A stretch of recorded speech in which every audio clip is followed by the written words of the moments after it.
Então, muito boa tarde a todos. Vamos retomar os trabalhos neste seminário que nos trouxe até à Sertã, onde estamos a discutir, lembro, políticas e práticas educativas. Estamos a fazer uma reflexão com base em vários pareceres e no trabalho que o Conselho Nacional de Educação tem feito ao longo destes últimos 2 anos. As comissões que vão integrar, das quais cujo trabalho vamos falar ao longo neste segundo painel, dizem respeito às primeiras, segundas e quarta comissão. A primeira comissão coordenada pela professora Jesus Maria Vaz Fernandes, que produziu a recomendação sobre o perfil dos alunos à saída da escolaridade obrigatória, contributos para a sua concretização nas escolas, onde, diga-se, uma das escolas participantes e que contribuiu também muito para esta recomendação foi precisamente o agrupamento de escolas da Sertã. A segunda comissão, que também fará parte e será alvo de reflexão neste painel, será a Comissão da Inovação Pedagógica das Escolas, coordenada pela professora Flávia Vieira, que produziu a recomendação sobre a inovação pedagógica nas escolas. E também a quarta comissão, a comissão coordenada pela professora Maria Assunção Flores, professores e outros profissionais da educação. Esta comissão produziu a recomendação que diz respeito às dimensões estruturantes da profissão docente.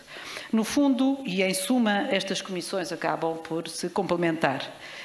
Refletiu-se ao longo destes 2 anos sobre o currículo, sobre a inovação pedagógica para desenvolver o próprio currículo e também sobre as dimensões profissionais de quem o desenvolverá e o aplicará, como será o caso, como é óbvio, dos professores.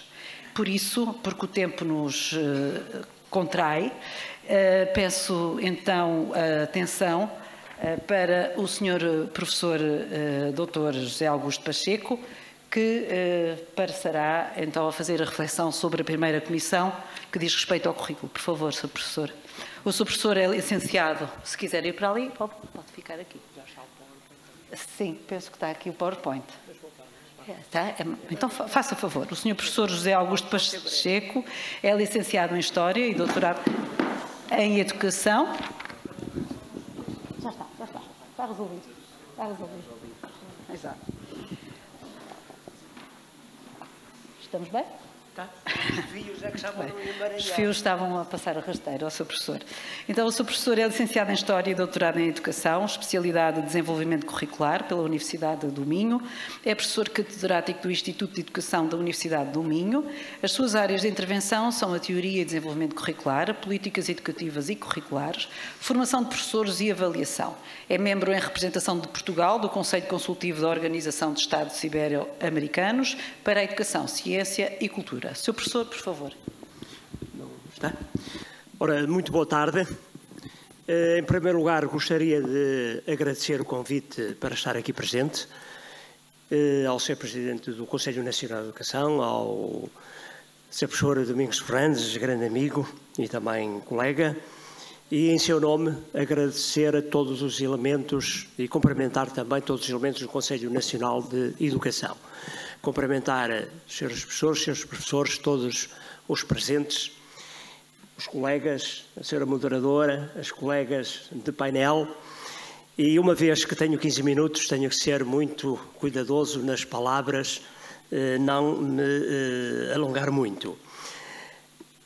Pediram-me para estar aqui e comentar a recomendação do Conselho Nacional de Educação, apresentada publicamente em 2004, baseada num relatório técnico sobre o perfil dos alunos à saída da escolaridade obrigatória ou do chamado PASEO, uma denominação que a escola se utiliza muito na escola. E eu intitulei o PASEO Passos para a sua apropriação e consolidação escolar. Porque, lendo o estudo técnico e lendo a recomendação, há uma questão muito sensível, que é a questão da apropriação e consolidação do perfil do PASEO nas escolas e pelos professores, mas também ao nível intermédio dos departamentos. E daí que eu tivesse estruturado a minha intervenção fazendo uma breve análise curricular, porque sou do campo do currículo, e depois centrar-me mais um pouco, quer na recomendação, quer naquilo que eu trago da análise sobre esta temática. Para mudar.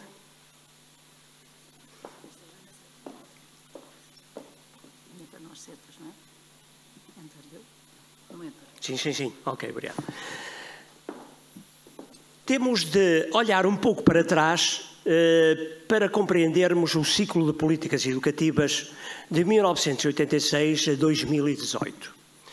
Publiquei um trabalho com a Joana Sousa em 2018, num livro intitulado Currículo, que está também a professora Maria de Serrodão e a professora Maria Teresa Estrela.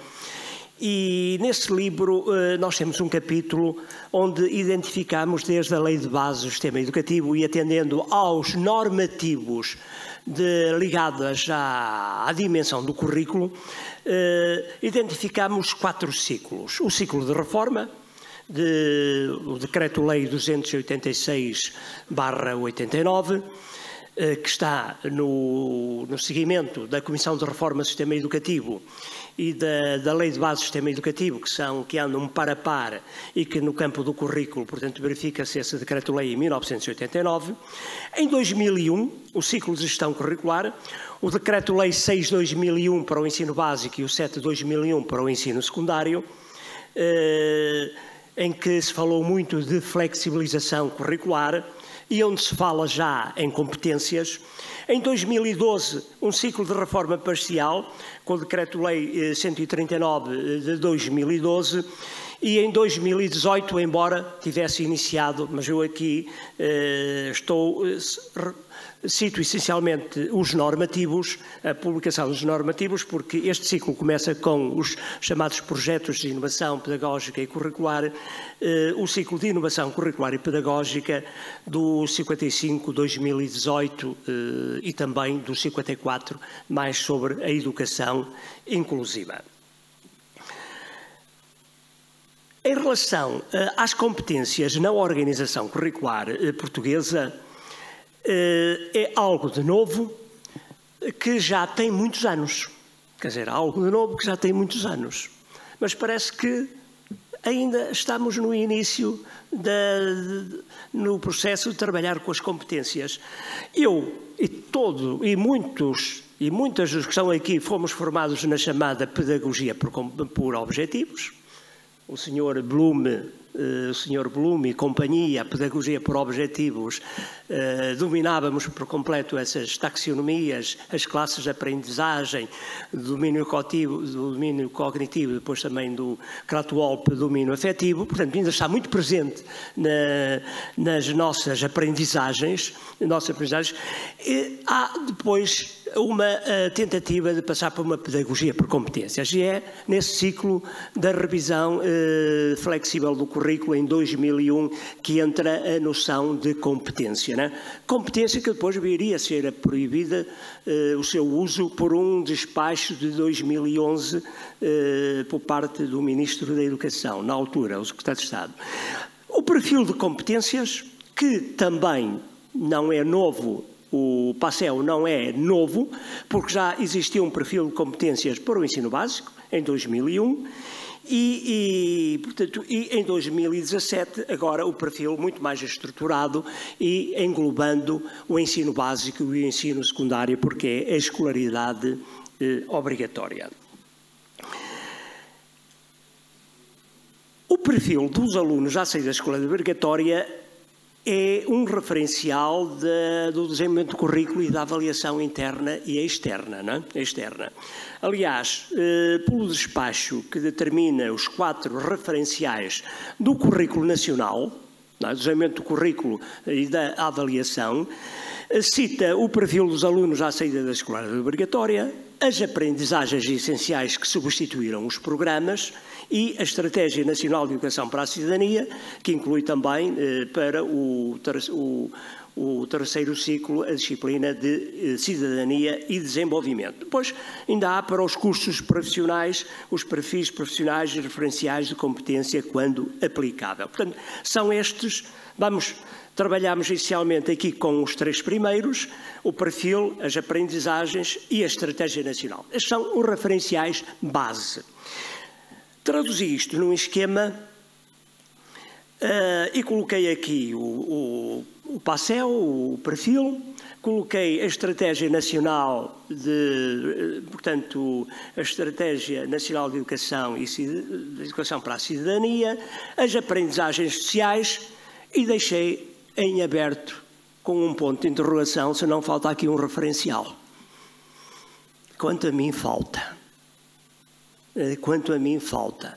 Pode ser um referencial que falte nos normativos, ou pode ser um referencial que falte devido às práticas curriculares. Às práticas curriculares. Mas isso pode ficar para discussão, porque também não quero dizer agora o que, no meu entendimento, falta aqui. Não é? Falta aqui. Mas, analisando os documentos, os normativos e conhecendo bem as práticas curriculares dos professores, porque nas últimas 2 décadas tenho estado muito ligado à avaliação externa de escolas e agora com a observação de aulas dá-me um outro conhecimento sobre aquilo que se passa no interior das salas de aula, portanto, quanto a mim, falta aqui um referencial. A noção de competência está mais ou menos expressa nestes esquemas que têm sido abordados pela OCDE. A OCDE fala em conhecimentos, em aptidões, em atitudes e valores, portanto, sempre numa perspectiva de ação. Aliás, o quadro pedagógico que a OCDE está a elaborar, o referencial, tem como central o conceito de agência, não é? De centralidade do processo de ensino-aprendizagem no aluno e na aluna. E em 2017, no documento do PASEO, portanto, as competências são apresentadas como conjunto de conhecimentos, capacidades e atitudes, mas também de valores. E também de valores, não é? Bem de valores. Aliás, de acordo com o normativo, o PASEO está estruturado em princípios, visão, valores e áreas de competências, que constitui a matriz comum para todas as escolas, ofertas e modalidades educativas e formativas no âmbito da escolaridade obrigatória, designadamente ao nível curricular, contribuindo para a convergência e articulação das decisões inerentes às várias dimensões do desenvolvimento curricular, o planeamento, a realização, bem como a avaliação interna e externa das aprendizagens dos alunos. Portanto, há aqui uma definição clara que são as áreas de competências, mas que estão associadas a valores, mas também noutros documentos a atitudes, não é? Atitudes. Aliás, da OCDE fala sempre também em atitudes. E é um referencial da avaliação interna e da avaliação externa. Na Estratégia da Educação para a Cidadania, que é publicada 1 ano antes do PASEO, diz que o processo de ensino, aprendizagem e avaliação nesta disciplina, porque é a disciplina de Cidadania e Desenvolvimento, deve integrar e refletir as competências de natureza cognitiva, pessoal, social e emocional desenvolvidas e demonstradas para cada aluno e aluna através de evidências. Ou seja, o conceito de competências associa-se na sua avaliação a evidências, não é? Porque está ligado necessariamente, e aqui fui às aprendizagens essenciais, é um exemplo de uma aprendizagem, é um modelo que é aplicado a todos os documentos ligados às aprendizagens sociais para as diferentes áreas e disciplinas, desde áreas e disciplinas desde o 1º ao 12º ano, e se atentarmos já à designação, portanto, o organizador, que é o domínio, as aprendizagens sociais, conhecimentos, capacidades e atitudes, que no final do ano o aluno deve ser capaz de evidenciar. Depois, as ações estratégicas de ensino orientadas para o perfil dos alunos, portanto, aqui a organização das situações de aprendizagem e o descritor do perfil dos alunos. Aqui aparece em último lugar. Eu tenho visto documentos de escolas, e se fizermos uma pesquisa no Google encontramos facilmente, em que o descritor do perfil dos alunos aparece em primeiro lugar e não em último. Porque aqui é esta questão. O perfil dos alunos à escolaridade obrigatória é o ponto de partida para a construção do currículo. Mas também é o ponto de chegada. Ou seja, o perfil dos alunos, e agora utilizando o alfabeto grego, é o alfa e o ômega. Não é? É o alfa e o ômega. Portanto, é o princípio e o fim. Ou seja,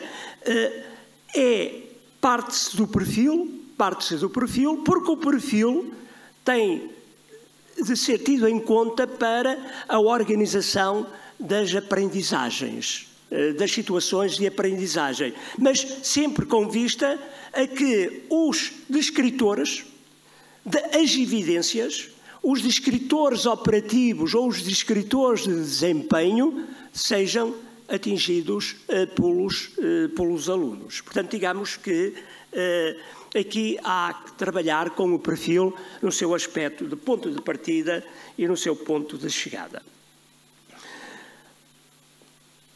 O sistema de avaliação externa de escolas fala muito pouco de perfil de competências, fala na liderança e gestão, na visão estratégica orientada para a qualidade das aprendizagens, nos documentos orientadores da escola, que é um dos documentos que geralmente está no projeto educativo, e fala, portanto, fala também depois na prestação do serviço educativo. Questões críticas.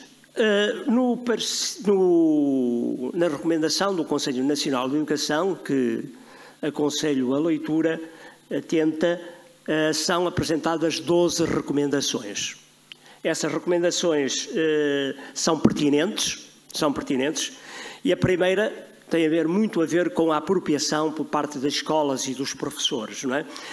Questões críticas que eu considero no PASEL, tendo também em conta já as recomendações do Conselho Nacional de Educação. Não é? Articular documentos curriculares e adotar uma linguagem coerente, compreensiva e fundamentada numa noção de currículo que envolve a discussão do conhecimento, da aprendizagem e suas pedagogias, porque aqui temos que falar sempre numa multiplicidade, e da avaliação. Certamente da avaliação interna e da avaliação externa. É necessário articular esses documentos, não é? Mas que esses documentos sejam articulados para haver uma apropriação pelas escolas dos documentos estruturantes, onde está, de facto, o perfil dos alunos da escolaridade obrigatória, pelos departamentos. Considero que a gestão intermédia, sobretudo ao nível dos departamentos, é fundamental, e dos projetos também, para essa apropriação do PASEL, e pelos professores ao nível da planificação, da organização das situações de aprendizagem e da avaliação. Portanto, digamos que é fundamental que haja esta apropriação, esta articulação, para que não seja meramente um documento curricular que está no normativo. Ele tem algo a dizer aos professores. Ele é útil para estruturar a aprendizagem dos alunos, para determinar o perfil que devem os alunos ter ao longo da escolaridade e, sobretudo, no final da escolaridade obrigatória e no final de cada ciclo. E já é a última questão. A terceira é investir na investigação e avaliação. É crucial investir na investigação e avaliação para que seja possível monitorizar o progresso dos alunos no desenvolvimento de competências e identificar áreas que precisam de melhoria. Aliás, lendo os relatórios de avaliação externa, há quase que como um silêncio nos relatórios de avaliação externa sobre o perfil dos alunos da escolaridade obrigatória. Não aparece como ponto forte nem como área de melhoria. Parece como um documento quase acessório. E o PASEO não é um documento acessório na organização curricular. Ele é o ponto de partida para a organização do currículo. E, por último, promover a colaboração entre escolas. É essencial promover a colaboração entre escolas para que estas possam partilhar experiências no desenvolvimento de competências. E eu destaco estas 4 porque as considero, afinal são mais duas, criar recursos pedagógicos inovadores. É importante desenvolver e disponibilizar recursos pedagógicos inovadores que permitam aos alunos o domínio do perfil de competências. E aí está, com as tecnologias digitais e com a inteligência artificial, há um outro mundo a desabrochar nas nossas escolas, nas nossas universidades, nos espaços de formação, não é? É esse mundo que os alunos também têm que usar de uma forma responsável, de uma forma ética e de uma forma pedagógica. E certamente que os professores, independentemente do grau onde estiverem, ou do nível onde estiverem em termos de ensino básico, ensino secundário, ensino superior, vão usar essas tecnologias e vão proporcionar aos alunos essas novas formas de aprendizagem. E fortalecer a formação de professores.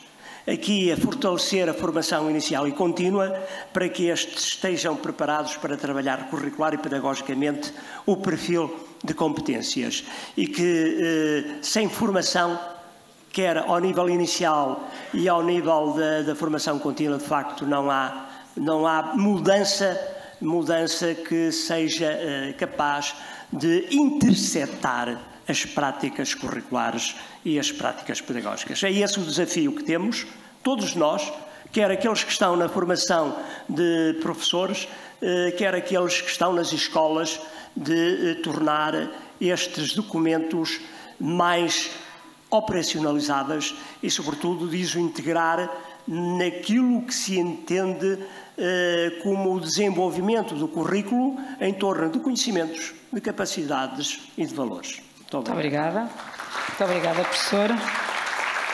Professora José Augusto Pacheco.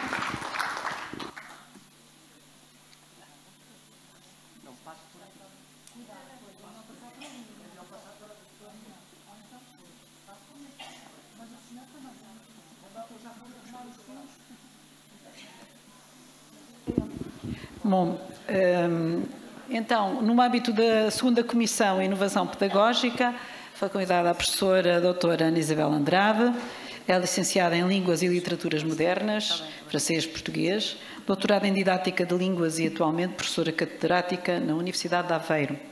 O seu envolvimento na investigação é marcado por parcerias internacionais, pelo trabalho docente que realiza, incluindo a supervisão de alunos de mestrado e doutoramento, pelo trabalho de cooperação e gestão, que lhe permitiu compreender melhor os desafios educativos nas sociedades globalizadas. Professora Ana Isabel Andrade, por favor. Muito obrigada.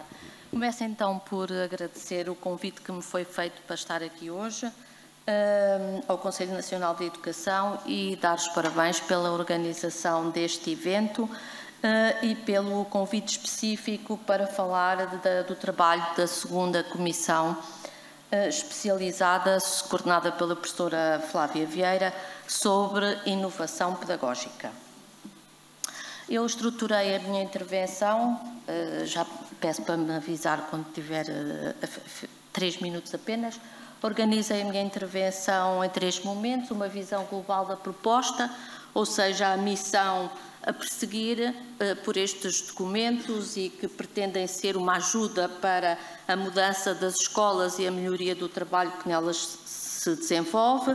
Uma segunda, uma reflexão sobre o currículo a construir, alguns aspectos a não perder de vista, e eu segui a organização canónica, as finalidades, os conteúdos, as abordagens que são propostas e a avaliação, e depois, finalmente, algumas inquietações, 2 ou 3 inquietações sobre a necessidade e o apoio que é preciso dar para que o documento seja, de facto, útil ao trabalho dos professores nas escolas.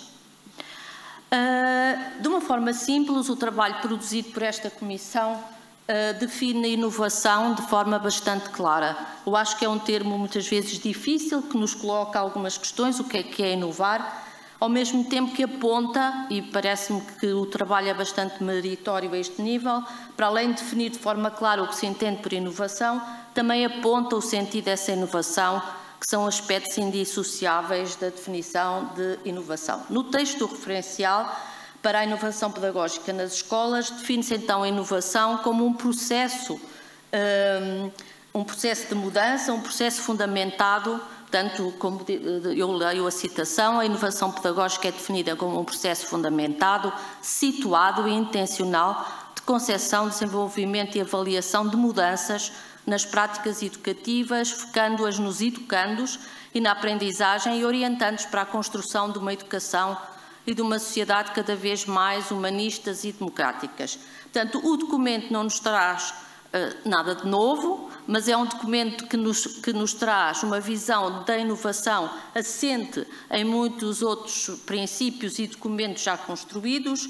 O trabalho é um trabalho de qualidade, porque é um trabalho fundamentado, na medida em que se baseia em muitos outros documentos e estudos, cuja função também desses documentos e estudos é poderem contribuir para a inovação pedagógica, melhorando as escolas, melhorando a educação, e é um documento intencional, com uma intencionalidade muito clara, porque se destina aos atores educativos, procurando ajudar esses atores a transformar a educação, a inovar para melhorar, no sentido de facto de poderem contribuir para uma sociedade melhor, mais humanista, como se diz, e mais democrática. Eu vou saltar. O documento traz-nos alguns esquemas que me parecem bastante bem concebidos, na medida em que colocam o processo da inovação nas dimensões e as subdimensões do trabalho inovador, sem perdermos de vista alguns aspectos essenciais, como o sentido social, a orientação local e sistémica do processo de inovação e, essencialmente, também aquilo que já vemos hoje aqui, a focalização nos educandos e nos processos de aprendizagem. Portanto, relativamente às questões curriculares, o resultado do trabalho que nos é apresentado propõe, claro, na base dos normativos que já existem, uma gestão flexível do currículo, com um sentido social relacionado com uma visão transformadora da educação, com efeitos nos processos de inovação. A proposta não surge isolada, como acabei de dizer, surge apoiada em vários documentos, referenciais, relatórios, estudos, como, por exemplo, o relatório Reimagining Our Futures Together, da Unesco, com os Objetivos do Desenvolvimento Sustentável, nomeadamente com o Objetivo 4, garantir o acesso à educação inclusiva, de qualidade e equitativa e promover oportunidades de aprendizagem ao longo da vida para todos, mas não só. A educação assume-se aqui como poder transformador e, portanto, todas as dimensões da vida humana referidas nos Objetivos de Desenvolvimento Sustentável cabem aqui. Portanto, propõe-se um conceito de inovação que não é um fim em si mesmo, mas antes um processo, um percurso ao serviço das finalidades sociais, ao serviço de ações educativas capazes de contribuir para a construção de futuros mais sustentáveis, com base em muitos princípios que todos conhecemos e provavelmente partilhamos. De uma forma global, o documento pressupõe o entendimento de currículo como algo aberto, flexível, autêntico, situado, realista, participado, dialógico e, sobretudo, com sentido. Os autores do documento colocam alguns princípios que têm a ver com a democracia, a cidadania, a participação, a aprendizagem ao longo da vida, a autonomia, a regulação, a responsabilidade, a solidariedade e a justiça que se persegue, mas também a inclusão, incluindo a inclusão digital, assente em processos dialógicos e visando a sustentabilidade e ambientes sociais mais sustentáveis e muitos outros, que é um documento, penso eu, que, com abertura para que outros sejam incluídos. Na minha perspectiva, sobretudo, o que o documento nos traz é uma reflexão sobre as possibilidades da escola poderem criar uma visão de futuro, ou seja, trabalharem sobre essa visão de futuro com os alunos e, portanto, de facto, em termos globais, relativamente ao sentido social, podemos ler que se trata fazer inovação educativa, trata-se de conceber o projeto educativo da escola por referência a uma visão transformadora da educação, promovendo uma visão partilhada da missão e dos valores da escola, como pilar de referência para iniciativas de inovação pedagógica. Mas, num outro nível, o da orientação sistémica, promover a partilha das iniciativas de inovação pedagógica na escola e fora dela, favorecendo a construção do conhecimento profissional coletivo e a transferência dos processos de inovação entre contextos similares, e aqui fala-se de redes de escolas inovativas, de trabalho colaborativo na educação. Mas também a focalização ao nível dos educandos, assumir a gestão flexível do currículo no desenvolvimento de abordagens centradas nos educandos, nos alunos e na aprendizagem como eixos centrais do trabalho educativo. Portanto, trata-se de uma focalização, de uma gestão do currículo que o abra à pluralidade dos trajetos e vivências dos educandos. Eu vou só ler aqueles que estão sublinhados. Possibilite trajetos e ritmos de aprendizagem pessoais e que valorize a voz dos educandos. E aqui escolhi estes propositadamente, porque são todos importantes, mas eu escolhi estes porque me parece que este é um dos grandes desafios, como já aqui também foi referido, a centração sobre os educandos que são outros, que não tínhamos na escola há 10 ou 20 anos atrás, e nesta medida me parece a importância, por exemplo, de as propostas inovadoras e o trabalho de inovação abordar, por exemplo, o espaço autobiográfico dos sujeitos, dos educandos, refletindo sobre a importância de olhar a sua experiência, o seu repertório experiencial ou o seu repertório de conhecimentos, mas também o repertório das línguas que dominam, para a compreensão do mundo, que é a compreensão também do passado, e para ordenarem a complexidade do presente e poderem projetar o futuro, por exemplo, na visão de Popkewitz.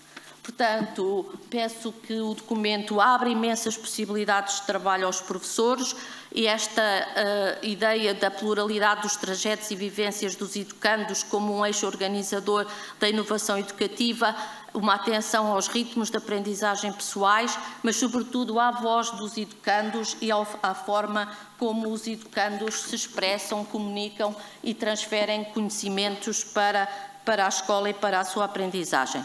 Relativamente aos conteúdos, e baseando também num trabalho que realizámos na Universidade de Aveiro, penso que o trabalho remete para um currículo, sobretudo, capaz de trabalhar questões sensíveis e problemáticas, questões que nos afetam, com a participação dos educandos na escola, a participação e a escolha de tópicos e questões por esses mesmos educandos.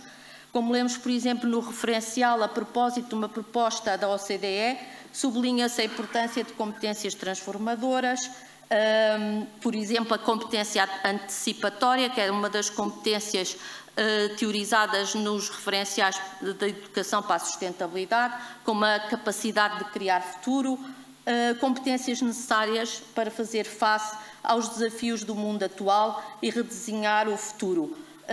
O referencial que o Conselho Nacional de Educação também nos apresenta, por exemplo, insiste na ideia de criar novo valor, reconciliar tensões e dilemas na abordagem curricular e contribuir para um assumir de responsabilidades por parte de todos os intervenientes no processo educativo. Como conteúdos podemos ter vários, mas os direitos humanos, as migrações e a inclusão, o desperdício alimentar, e são variadíssimos, a democracia e a liberdade, as alterações climáticas, o ambiente e os recursos naturais.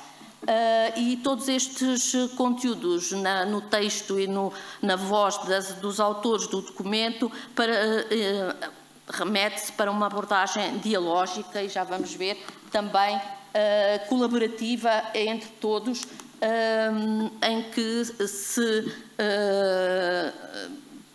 abre a possibilidade de diferentes abordagens.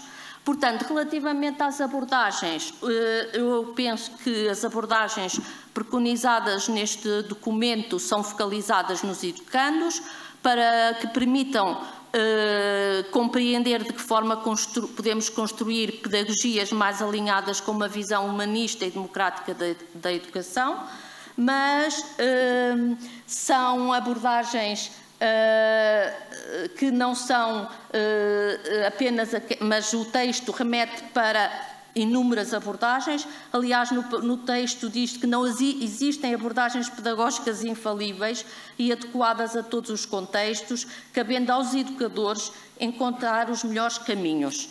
Portanto, a inovação exige, de facto, um trabalho colaborativo, como se lê no texto, e as abordagens são variadíssimas, como intertransdisciplinares, pedagogias dialógicas e participativas e abordagens centradas nos educandos e nos seus repertórios. Portanto, eu acrescentaria abordagens plurais, integradas e integradoras. Na área da educação em línguas, a noção de abordagem plural é uma noção que ganhou algum espaço, como abordagens que são interculturais, interdisciplinares, utilizam a didática integrada e a intercompreensão, mobilizam imensos recursos, centram-se sobre os conhecimentos dos educandos e permitem, por exemplo, introduzir na gestão curricular as línguas dos alunos, mesmo não querendo a escola ensinar essas línguas, mas permitindo que as abordagens possam contar com outros atores que ajudam na gestão do currículo. Relativamente à avaliação, apenas dizer que o documento e a recomendação propõem uma avaliação para a aprendizagem, uma avaliação como aprendizagem, considerando o educando responsável pela autorregulação da sua própria aprendizagem, sobretudo apostando os educadores e aqueles que intervêm nos projetos de inovação educativa no feedback, como um elemento importante no diálogo educativo, criando espaços de reflexão sobre a aprendizagem para todos os intervenientes. Para terminar, e porque o meu tempo está a acabar, eu penso que o documento levanta, mas haverá mais trabalho ao nível do Conselho Nacional de Educação, coloca a questão de como utilizar e se os professores estão preparados para a utilização deste referencial, que no fundo faz uma sistematização de muitos outros documentos, muitos outros estudos, qual o apoio que é necessário para que as práticas inovadoras surjam de facto no terreno e haja tempo e disponibilidade para que tal aconteça e para que todos se envolvam em projetos inovadores. E eu não podia deixar de trazer, porque me parece que é uma questão central, e porque no relatório do Conselho Nacional de Educação aparecem 18 cenários para trabalhar a inovação na escola, eu não poderia ter de deixar esta e as línguas e o que fazer, de facto, com as línguas como objetos do currículo e espaços de construção curricular, na medida em que são um dos elementos que mais problemas têm causado aos professores, mas que não podem deixar de estar na escola se queremos centrar a inovação sobre os educandos, as suas vozes e os seus repertórios. E termino dizendo que este referencial é de facto um referencial que nos permite compreender o que significa a inovação pedagógica, coloca um enorme desafio às práticas educativas e aos atores do terreno, aos atores educativos, ao nível da escola, da sala de aula, dos espaços digitais, e parece-me ser uma inspiração para os atores educativos, em colaboração, poderem desenvolver ações inovadoras e se desenvolverem profissionalmente com essas mesmas ações. Obrigada.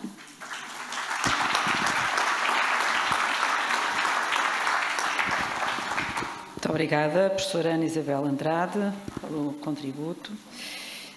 Aproveito para cumprimentar o seu secretário de Estado, Alexandre Alvim Cristo, também já antigo conselheiro. E passamos de imediato, então, à professora Amélia Lopes, que no âmbito da 4ª Comissão, ou seja, professores e outros profissionais da educação, foi convidada para fazer uma reflexão sobre a Recomendação 3/2024, Dimensões Estruturantes da Profissão Docente. A professora Amélia Lopes é professora catedrática da Universidade de Psicologia e de Ciências da Educação da Universidade do Porto, onde leciona, onde investiga sobre formação de identidades, comunicação, supervisão, formação de professores, ensino superior, educação doutoral e metodologias de investigação. Foi em diversos mandatos vice-presidente do Conselho Diretivo, membro do Conselho Executivo, Executivo, Presidente do Conselho Pedagógico e Presidente do Conselho Científico da Faculdade de Psicologia e Ciências da Educação da Universidade do Porto. É coordenadora com Rui Trindade, do Observatório da Vida das Escolas. Desde maio de 2024 é Presidente da Sociedade Portuguesa de Ciências da Educação. Por favor, professora. Muito obrigada. Senhor Secretário de Estado, Senhor Presidente do Conselho Nacional de Educação, todos os presentes nas suas diversas origens, aos professores também deste país, gostava de salientar, os que estão aqui e os que não estão aqui, mas que têm feito da educação uma das dimensões de que mais nos devemos orgulhar, também aos investigadores em ciências da educação. É notório o impacto que a investigação em ciências da educação teve na sociedade portuguesa a partir do final dos anos 80, e também às autarquias, que tiveram um papel determinante e continuam a ter na qualidade da educação. Eu vou falar do trabalho da 4ª Comissão, que é sobre os professores e os outros profissionais de educação. O trabalho desenvolvido pela 4ª Comissão abrange todas estas atividades que aqui podemos reconhecer e, claro, que elas convergem, digamos, a recomendação número 3 de 2024 é um ponto de chegada e um ponto de partida para várias iniciativas desenvolvidas no âmbito da 4ª Comissão.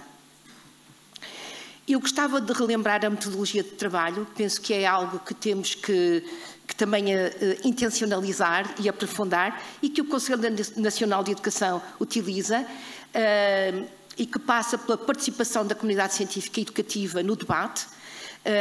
Contam-se aqui as auditorias que foram utilizadas para esta recomendação, mas não só, a explicitação de perspectivas diferenciadas dos diferentes atores sociais, o desenho do estado da arte, a análise documental, a revisão da literatura, o diálogo aberto dentro da própria Comissão, a preocupação de organização e síntese das principais ideias, tradução em recomendações e depois divulgação e debate dessas recomendações.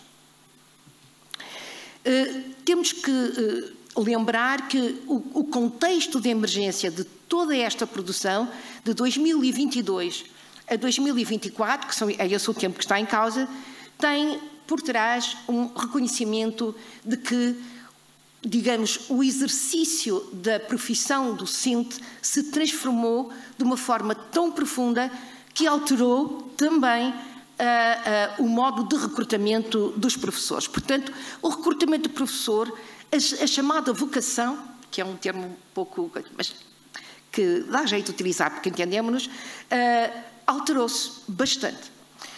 E para isso, nós tivemos estudos do Conselho Nacional de Educação, 2016 e 2019. Curiosamente, só começamos a falar muito disto como problema em 2022, depois do relatório do professor Luís Catela, coordenado pelo professor Luís Catela Nunes. Ora bom, o contexto tem a ver, já se falou aqui muito disto hoje, com a transformação do papel da escola e da relação com a sociedade inevitável. No século XIX não se podia ensinar da mesma forma que no século XXI.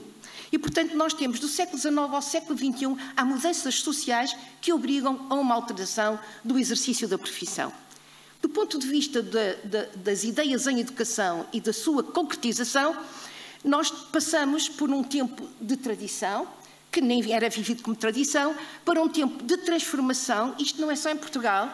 Eu fiz em tempos uma comunicação em Manchester em que falava dos diferentes momentos da evolução da escola, do sistema educativo e dos professores em Portugal e as pessoas depois disseram-me a debater, bom, em Inglaterra foi na mesma. Neste caso estou a dizer Inglaterra porque não tenho a certeza que seja o Reino Unido. E, portanto, houve um período de transformação, de valorização da escola, de valorização do trabalho dos professores, e que depois se começou a esbater, sobretudo dependendo dos países, mas em Portugal, sobretudo a partir do final da primeira década do milénio, que transformou profundamente a identidade do professor, ou os modos de ser professor, alterou-os profundamente, retirando, no fundo, aquilo que é conhecido como o profissionalismo dos professores e que tem a ver com a possibilidade de criar e de construir conhecimento, de fazer com que alunos que não aprenderiam sem eles aprendam e de colaborar com os colegas em projetos de dinamização e transformação. É isto que prende os professores às escolas. Estou a dizê-lo com base em investigação, mas não tenho tempo para estar a falar disso com mais profundidade. E é como se a sociedade tivesse feito greve à docência, não é? Como quem diz, assim não queremos ser professores e, portanto, nós vamos ter que pensar em reconhecer, organizar e pensar de outra forma a profissão docente. O que manter, o que abandonar e o que reimaginar, poderemos dizê-lo assim. A questão é mesmo o que é que faz desistir de ser professor ou o que é que faz ficar para ser professor.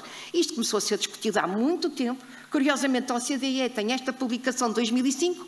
Ora, grande parte das questões que foram transformadas e alteradas no sistema educativo português desse ponto de vista, curiosamente, surgiram depois. Ou seja, nós estamos sempre a fazer 20 anos depois aquilo que outros países já chegaram à conclusão que não resulta, que desprofissionaliza em vez de profissionalizar. E isto também, posso dizer de novo com base em investigação, apenas ponho aqui esta referência, porque dá consistência a esta ideia, não é uma ideia de opinião ou ideológica, não. De facto, este trabalho que temos vindo a realizar permite-nos dizer que os professores perderam grande parte do entusiasmo e da razão de ser professor. Eu não estou a falar de todos, nós sabemos que há professores de todo tipo, assim como há médicos de todo tipo, contabilistas, economistas de todo tipo. Estamos a falar daqueles que nós queremos que fiquem presos ao sistema educativo. E esses sim, abandonam quando não deixam que eles exerçam o seu profissionalismo, a sua área de decisão, que é isso que define um profissional, é ter uma área de autonomia e liberdade, para exercício do seu saber profissional. O relatório técnico de dimensões estruturantes da profissão docente vem nesta perspectiva, é um documento muitíssimo completo, que no fundo congrega todas aquelas metodologias de que eu falei no início, para dar origem à recomendação número 3, e tem a recomendação número 3, tem uma coisa que nós não encontramos no relatório técnico, mas que eu aproveito aqui para relembrar, e que são as componentes da profissão docente. Nós dizemos muitas vezes que é complexo, que é difícil, criticamos até, dizemos que falta e continua-se e tal, mas nós esquecemos de que o professor não só tem estas componentes todas que aqui estão, intelectual, e eu sublinho, intelectual, mesmo quando é de pré-escolar, e criativa, relacional e emocional, ética e política, coletiva, investigativa e técnica. Mas isto no professor não é somado, não é acumulado. Ai, agora esta e também esta e também esta. Não. É tudo isto transformado em função da sua intencionalidade e da sua agência. E isso é que o somatório de áreas de formação não dá. Não dá, sobretudo apenas as áreas de docência isoladas das outras, ou as áreas da didática isoladas da pedagogia. Ora, a recomendação organiza-se em 4 eixos ou dimensões. Reforçar, eu vou utilizar a ordem que eu pretendo, não é nesta ordem que aparece em primeiro lugar a valorização. Reforçar o contínuo da formação, condições de exercício da profissão, profissionalismo docente e valorização da profissão docente. O reforço do contínuo tem a ver com aquilo que muitos autores falam e que tem a ver com a coerência entre o tipo de recrutamento, por exemplo, o tipo de formação inicial, o tipo de indução e o tipo de formação e desenvolvimento profissional que temos depois. Há aqui uma coerência e muitas vezes a falta de coerência é o que leva a abandono, porque há disparidade entre as diferentes expectativas. De qualquer modo, de todos estes aspectos que aqui são referidos, eu gostava de sublinhar a ideia de repensar o modelo de formação inicial, enfatizando a importância das ciências da educação e promovendo múltiplas literacias. É falar também, a indução é muito importante, esse trabalho está em andamento, a dimensão coletiva da profissão, as parcerias, mas aqui parece-me que é o mais importante e eu sublinharia a importância das ciências da educação na formação de professores. As condições de exercício da profissão não são os edifícios como era no princípio. No início, nos anos 70, nos anos 80, os professores encontravam situações de trabalho, não era só no primeiro ciclo, não era só no pré-escolar, No pré-escolar às vezes nem havia escolas, havia educadores, mas não havia escolas. Não, era em todos os níveis de ensino que estavam a querer receber todos os alunos que nós queríamos que aprendessem, e as famílias também, e que era preciso fazer escolas em todo lugar. E assim foi. Ora, isto nós sabemos que hoje temos uma grande maioria de escolas com excelentes condições do ponto de vista material, portanto não é disso que se trata. Trata-se das condições de exercício do trabalho docente como trabalho intelectual e relacional. E isso é sublinhado na recomendação, que se trata de reforçar a centralidade da ação curricular e pedagógica dos professores. Este é o campo da profissão docente, o campo curricular e pedagógico. Normalmente estes professores empenhados, dedicados, eles podem estar um momento ou outro em funções de chefia, aqui ou ali, mas eles voltam para a sala de aula. Eles gostam de exercer essa possibilidade de mudança, de interferência no futuro dos alunos. E, portanto, temos também aqui outros aspectos, as condições de estabilidade, a ligação entre o profissional e o pessoal, o trabalho individual e colaborativo, que faz parte da profissionalidade do professor, colaborativo. O professor gosta de colaborar, este professor que se dedica, que inova, digamos assim, vamos falar neste sentido. Penso também ser importante sublinhar o reforço de medidas que permitam a concretização do trabalho, incluindo tempo para reflexão e indagação da prática. Dissemos que todos nós sabemos, trabalhamos na universidade, sabemos que sofremos exatamente a mesma coisa, e os professores nas escolas ainda trabalham com gente mais pequenina, não é? E eles precisam de tempo. Nada do que possamos dizer pode ser feito e realizado se não tivermos tempo. Isso é muito importante. Em relação ao profissionalismo, trata-se, sublinho também, dois aspectos: criar condições de autonomia profissional, centralidade, de novo, da dimensão curricular e pedagógica, e as componentes ética e relacional. Ética e relacional. Comunicar dá trabalho. Comunicar bem para produzir trabalho de qualidade dá trabalho. Como elementos centrais do profissionalismo docente, e implementar programas de mentoria e de supervisão, também muito importante, tem sido muito debatido.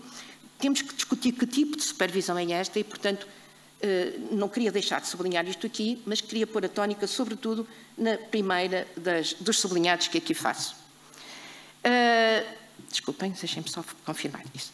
Em relação à valorização da profissão docente, certo? Em relação à valorização da profissão docente, é esta valorização pela sociedade e que passa pelo conhecimento do que a profissão é e de como se exerce. Eu penso que todos nós vamos ter que fazer um esforço para saber como é que a profissão hoje se exerce. E quando aqui é dito esta visibilidade, é a visibilidade da sua realidade,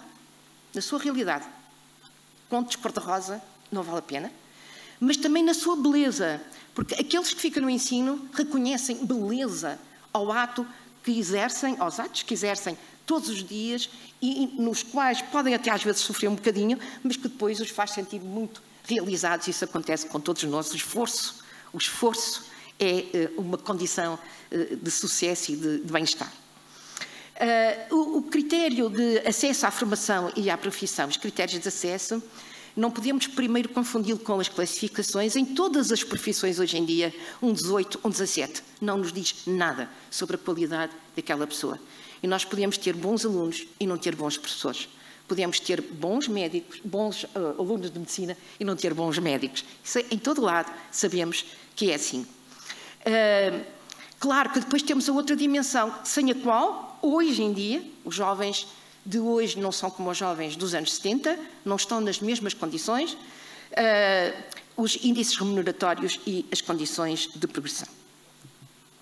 Portanto, nós temos, sintetizando, e penso que vou começar a terminar, eu gostaria de enfatizar, e de uma forma relativamente rápida, sem me poder debruçar com muita exaustão sobre estes amplificadores que eu tento utilizar aqui, não é? Do amarelo para o amarelo, do verde para o verde. Mas, quanto a reforçar o contínuo da formação, não vou ter tempo para explicar. Nós precisamos, desculpem eu usar esta palavra, nós precisamos de teoria boa. Teoria. Nós precisamos de conhecimento. cada vez nós temos menos conhecimento. Temos muita informação, temos muitos dados, mas não temos conhecimento. E, portanto, nós precisamos de conhecimento. E esse conhecimento, a este nível, necessita de uma teoria da mudança. Nós temos que ter uma teoria da mudança. Como é que se muda? Como é que se muda? As pessoas pensam que se diz e muda. Se fosse assim, já estava tudo mudado. Em relação às condições de exercício da profissão, uma teoria da educação escolar. Nós ouvimos aqui de manhã várias informações sobre a educação.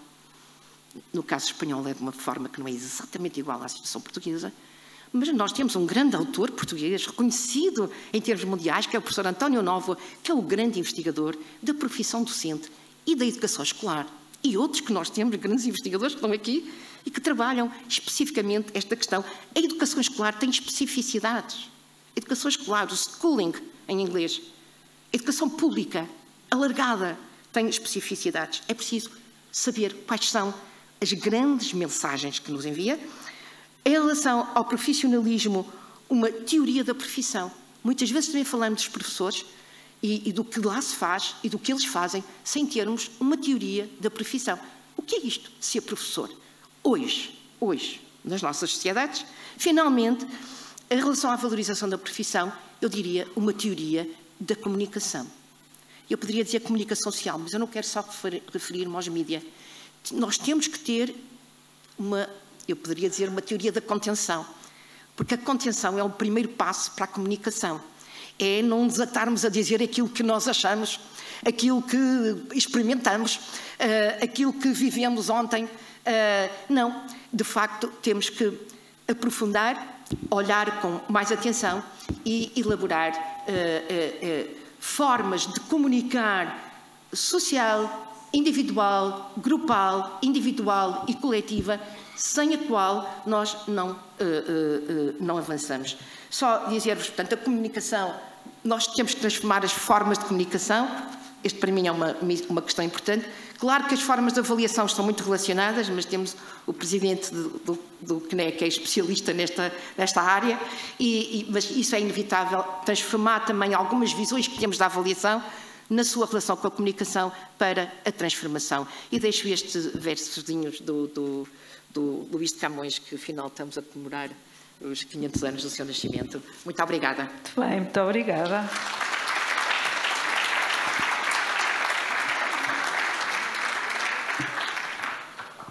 Ora, muito obrigada, professora Amélia Lopes, por esta reflexão. E considerando a limitação de tempo que temos, vamos deixar efetivamente o público colocar alguma questão mais imediata e pertinente que exista ao painel, a um orador em especial ou a todos. Pedia só que se identificassem no início e, se for o caso disso, se dirigisse exatamente ao orador ao qual quer fazer a pergunta. E, portanto, solicito então a todos que se manifestem se tiverem intenção de fazer alguma questão, alguma dúvida, alguma observação. Por favor. Vamos fazer 3 questões e depois fechamos o período de debate. Olá, muito boa tarde a todos. Antes de mais, muitos parabéns pelo evento e por todas as partilhas e por todos os conhecimentos que todos os palestrantes têm estado a partilhar. O meu nome é Tânia Teixeira, sou mãe e trabalho e represento uma empresa aqui na Sertã que se chama Odisseia Portugal, da área das ciências cognitivas e comportamentais. De facto, quando vi a publicidade em relação ao evento, chamou-me muita atenção e fiz de tudo, alterei todo o meu trabalho para poder estar presente, porque trabalhando eu com crianças e com os pais das crianças, nós temos tido uma voz e uma ação, uma missão, digamos assim, porque trabalhamos diretamente com crianças, vamos chamar-lhe neurodivergentes, se bem que isso todos somos, não é? Mas de facto vemos as dificuldades que estas crianças e os seus pais têm na escola, no contexto escolar. E não só no contexto escolar, também no contexto social, não é? No geral. Eu deixava aqui, se calhar, um ponto de reflexão, não sei se isto será uma pergunta, mas gostaria também de saber a vossa opinião. Falamos aqui das ciências da comunicação, da educação, desculpem, mas eu trabalhando na área das neurociências, e permitam-me também puxar a brasa à minha sardinha, qual é que é o impacto que as neurociências têm e realmente na forma como se criam estas políticas e estas práticas educativas. De facto, parece-me emergente que olhemos também para o funcionamento do cérebro para perceber como é que nós podemos ajustar e adequar a forma como se educa. E pronto, basicamente é isto. Gostaria realmente de saber também a vossa opinião. Muito obrigada. Muito obrigada. Mais uma questão para juntarmos a este desafio, chamaria-lhe mais desafio até que questão.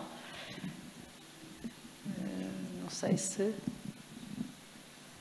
Bom, existe mais alguém? Muito bem. Boa tarde. Relativamente ao que foi apresentado, Ana Bela Soares, do Agrupamento de Escolas de Arganil, relativamente ao que foi apresentado, não deveria haver também o referencial digital nas nossas escolas? Realmente também ao professor José Pacheco, temos o referencial de educação para a cidadania, o perfil, mas eu penso que, não sei, gostaria de colocar essa questão ao painel. E também na profissão docente, se também um lado do referencial ou das competências também não devia estar dedicada a essa área do digital. Obrigada. Muito obrigada. Última questão. Alguém quer colocar? Não vislumbro nessa nenhuma intenção, então vamos, se estiver errada, avisem-me, por favor, que eu não vejo bem lá por baixo. Se não houver, então, mais nenhuma questão, vamos, então, ouvir os professores José Augusto Pacheco, Ana Isabel Andrade e Amélia Lopes, sobre então, a resposta a este desafio, a estes dois desafios que aqui temos. Então, talvez comecemos aqui pelo professor José Augusto Pacheco. Muito obrigado pelas questões. Em relação à referência digital, existe ou não o documento, as práticas já estão bastante interceptadas pelo digital, não é? Aconteceram, ou estão a acontecer as provas digitais, digamos que o próprio currículo está a mover-se para o digital, o currículo em si, não é? O currículo que era organizador de conhecimentos, capacidades, atitudes e valores e que está formatado muito, ou estava formatado em programas, agora em aprendizagens essenciais, ele está a mover-se claramente para o online. O acesso ao conhecimento está muito mais facilitado, o que traz também muitas desigualdades e pode acentuar as desigualdades porque o acesso ao conhecimento e a essas bases digitais não é igual ao nível de todos os alunos, e também traz outros problemas, sobretudo a questão da informação, do conhecimento verdadeiro e da desinformação, teorias de conspiração, etc, etc. Digamos que é cada vez mais relevante o papel do professor, não é? Porque o professor será alguém que ajuda o aluno a identificar essa informação, esse conhecimento, e o papel da escola é essencialmente a transformação da informação e conhecimento, um conhecimento que é validado cientificamente. Portanto, o referencial do digital, nós temos o referencial das aprendizagens sociais, da educação para a cidadania, temos, portanto, o referencial do perfil. Há uma das áreas das competências que já inclui as tecnologias, não é? E essas tecnologias têm que ser interpretadas como sendo as tecnologias digitais e as tecnologias de inteligência artificial. Porque nós poderemos dizer que na escola elas não existem. Sim, existem. E os alunos usam-nas. e utilizam-nas na preparação das atividades escolares. E os professores também as estimulam, inserindo-as no seu quadro da organização das situações de aprendizagem, porque não é possível fechar os olhos a estas tecnologias emergentes e às tecnologias de inteligência artificial. Em relação às questões neurocognitivas, sei sobretudo daquilo que tenho lido do Manel Damasio, não é? Um grande académico e teorizador destas questões, e certamente que estamos ainda num processo de aprendizagem e de descoberta, não é?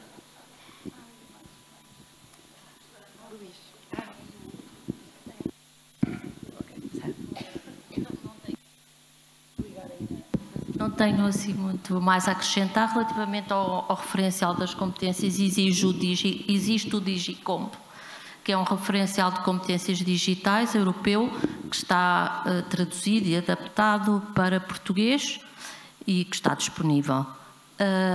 E, portanto, é um referencial. Não nos faltam referenciais a todos os níveis disponíveis para podermos em todas as áreas da educação.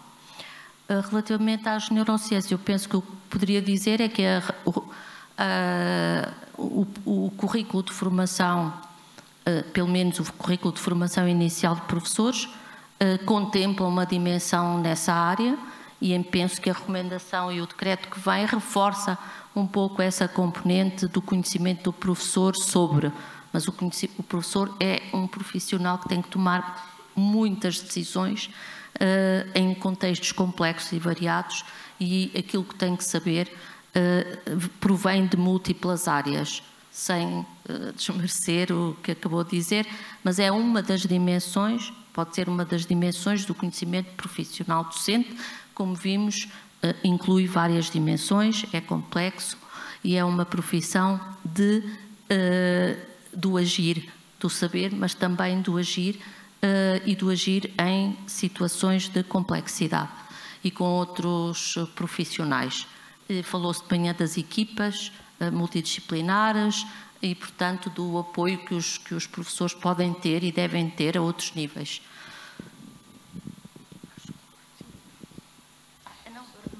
Professora Amélia Lopes. Assim, em relação às neurociências, todo o conhecimento é importante. Um professor é um intelectual. Eu gosto de dizer, em primeiro lugar, agora não é um intelectual de ficar em casa a ler livros, não é? Tem que os ler e depois tem que os transformar em atividades, em ação, em relações, sentimentos, etc. Mas todo esse conhecimento é extremamente importante. Muito daquilo que as neurociências nos têm trazido são coisas já intuídas no contexto da psicologia cognitiva e que ela vem, no fundo, comprovar que estavam bem intuídas. Mas não é só isso, não é só isso. Seja o que for, o professor, quanto mais conhecimento tiver, e volto a dizer, não é um conhecimento que acumula, porque daqui a pouco não é disso que se trata. É um conhecimento que a pessoa informa-se, os professores fazem-no se tiverem tempo. Eles preparam as aulas, eles preparam o que fazem. E claro que as neurociências e tudo o que possa surgir de novo, como, por exemplo, a inteligência artificial, é um novo elemento com que as pessoas têm que lidar, que é uma característica que eles têm, não é?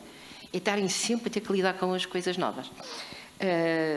Para acompanhar essa geração que é sempre nova à frente deles, não é? Que é outra coisa também muito interessante da profissão docente.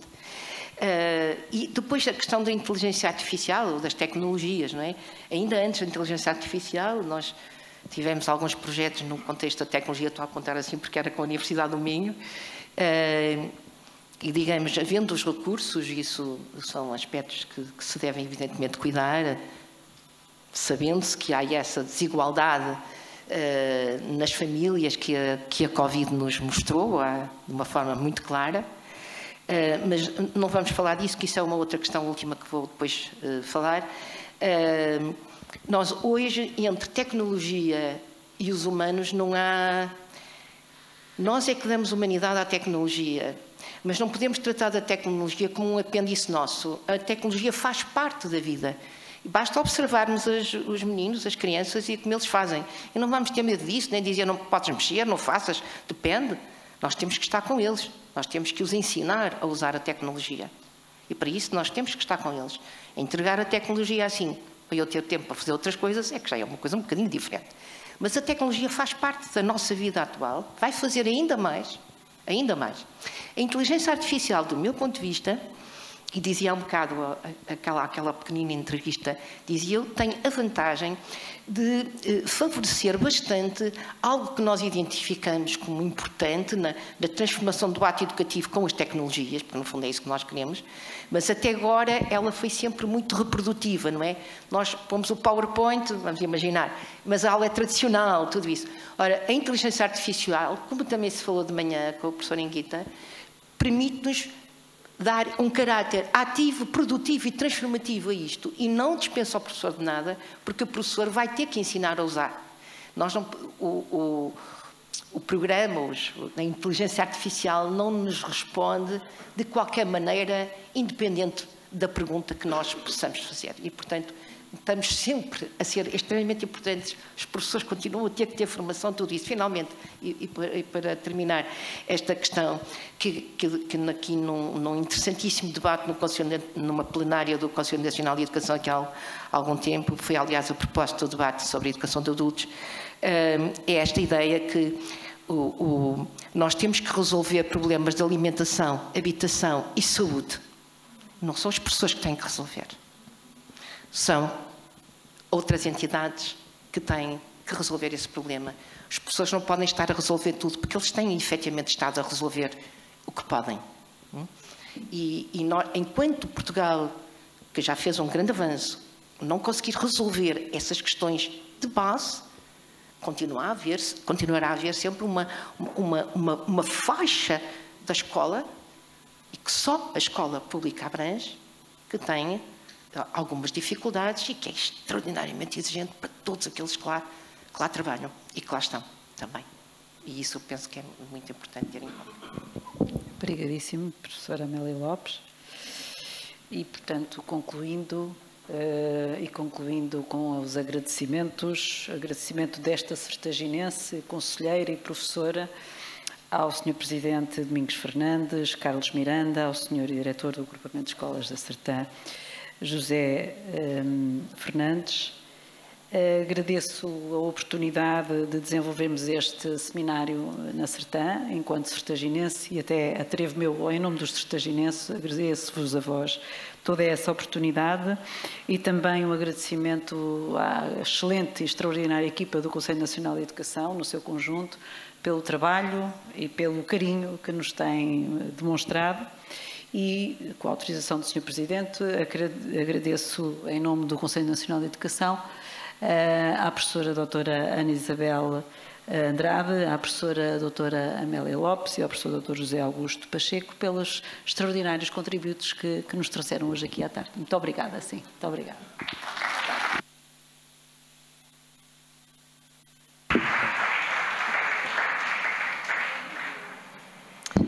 Muito obrigada. Renovamos os nossos agradecimentos e todos os contributos que nos foram deixados aqui neste segundo painel a propósito das temáticas do currículo, inovação e profissionalismo docente. Segue-se um período de sistematização dos principais temas em análise e debate em cada um dos painéis: educação e democracia e currículo, inovação e profissionalismo docente. Para o efeito, contamos com a preciosa colaboração de António Dias e Conceição Gonçalves, que integram a equipa da assessoria técnico-científica do Conselho Nacional de Educação.